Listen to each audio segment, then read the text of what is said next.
Hi everyone, welcome back to my channel, There and Back Again. This is the fifth and final episode from my series on Singapore. This is also the last 2 hours of what I've done over the weekend on this fascinating island. Since you've heard me talk a lot in the first 4 episodes, for this particular one, I'll try to talk a little less. Today, I'm taking you to Singapore's Botanic Garden, a UNESCO World Heritage Site since 2015.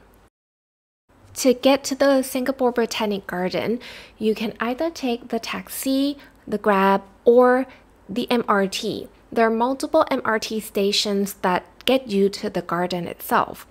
Here we entered from one end of the garden and then meandered through this huge botanic gardens to the destination where I had in mind, the Singapore Orchid Garden. But before that, let's savor up what this part of the garden has to offer.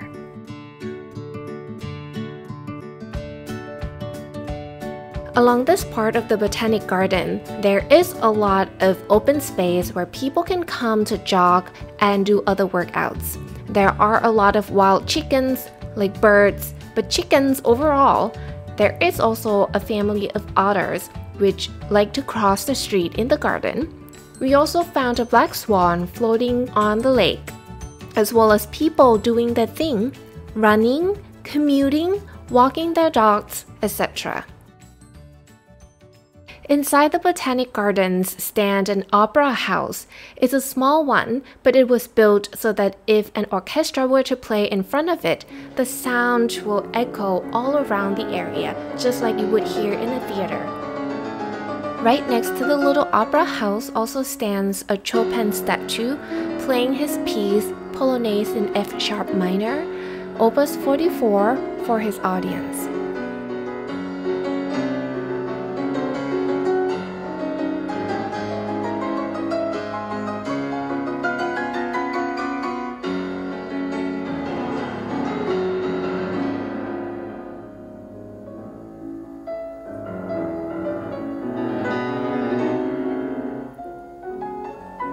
After that, we reached the National Orchid Garden in Singapore. This is the largest tropical orchid display in the world. The ticket is obviously cheaper for local Singaporeans than foreigners. I think it was $5 for the local and $15 for foreigners per ticket. Anyways, I think it was worth every penny.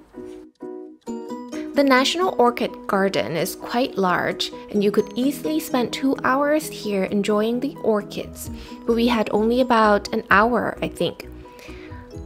This green space is full of plants and beautiful orchids. There are a lot of photo spots for you to take, especially if you are a kind of person who need to Instagram, otherwise it didn't happen. This would be a perfect location. But even if you don't like to Instagram or use social media, but you enjoy the orchids and the plants, you would totally enjoy it here. For me, I love these beautiful arches filled with pothos vines and tiny little yellow flowers on the top.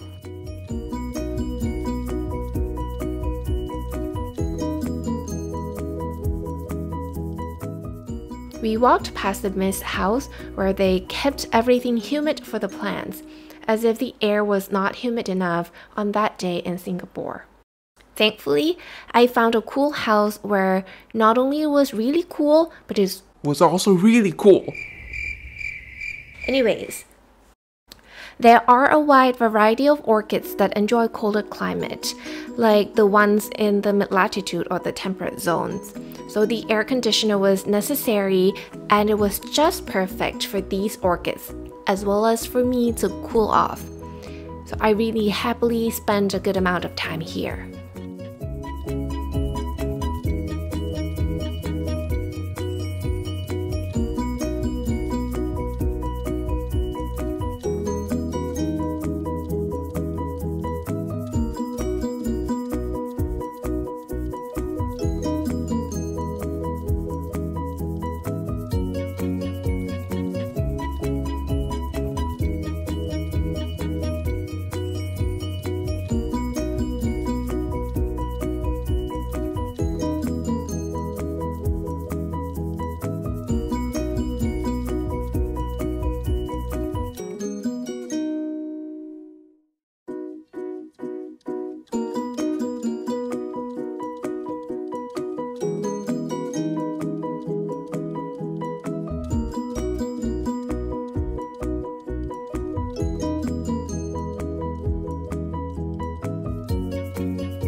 So that was the cool house.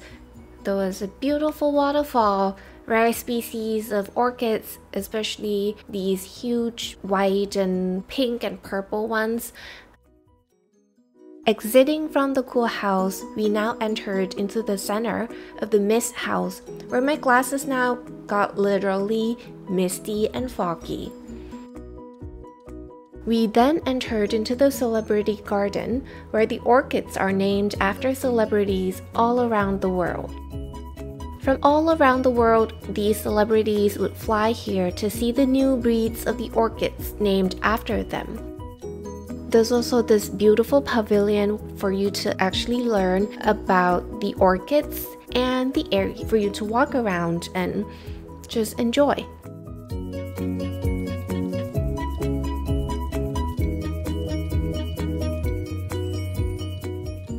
And that was it, everyone. A story of Singapore from the perspective of a first-time visitor. What do you think? Would you come here? You can comment and let me know. And thank you so much for watching. And last but not least, I would like to give a very special thanks to my relatives who warmly welcomed me in Singapore. It was their hospitality that made these 5 park clips possible, and that I could pack everything in 2 days just like this. And if you like my videos, please like, subscribe, and share. I hope to see you again in my next episode, somewhere in this beautiful world. Until then, bye-bye.